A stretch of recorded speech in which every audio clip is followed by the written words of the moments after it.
Amin'ny faritrandroa izy faritranosy iny zany dia mananontany ny mosary ary tena fa ambiankoditra azy amin'izao fotoan'izao satria maina ny tany any amin'izao fotoan'izao efa elany tsisy orana raha ny fantatra zao dia tany amin'ny volana novambra tany ho any nisy pitikorana farany ireo cyclone roa ny fanesy ireo eran'ny Madagasikara safodrano sy orambe fa tany tsisy na mitimity korana fa dia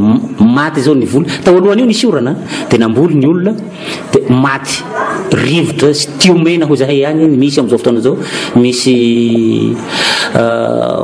fasika zao no hitany dia maty daholo ny volon'olo any amin'izao fotoana zao dia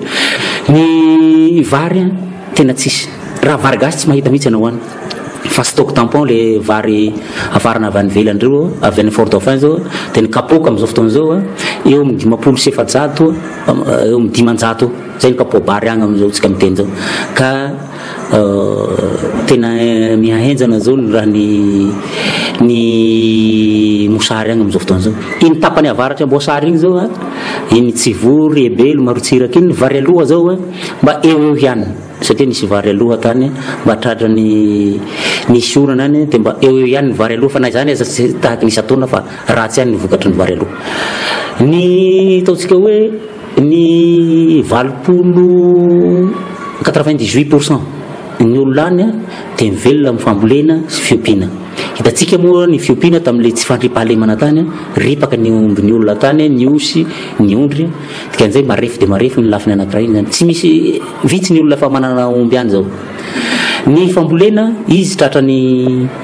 tratran'izao haintany zao etraketraky ny natiora zao dia tsy manjary koa ny resaka fambolena ka izay ny ataoko hoe ahina dia ahina zany ny hisiany ataontsika hoe kere ary teraka faty olona izy io raha tsy misy ny famonjena atao amin'izao fotoana zao ka manao antsoavo ny tompona andraikitra hijery an'io haingana dia haingana iny faritry bekily faritry beloha faritry tsiomby na ny tapatapaky ny ampanihy aza tratra iny amboasary iny ambovombeny tratra daholo iny ka tokony hojeren'ny tompona andraikitra haingana dia haingana izy io mba tsy hisiany ataontsika hoe faty olona ny piraitany razana amintsika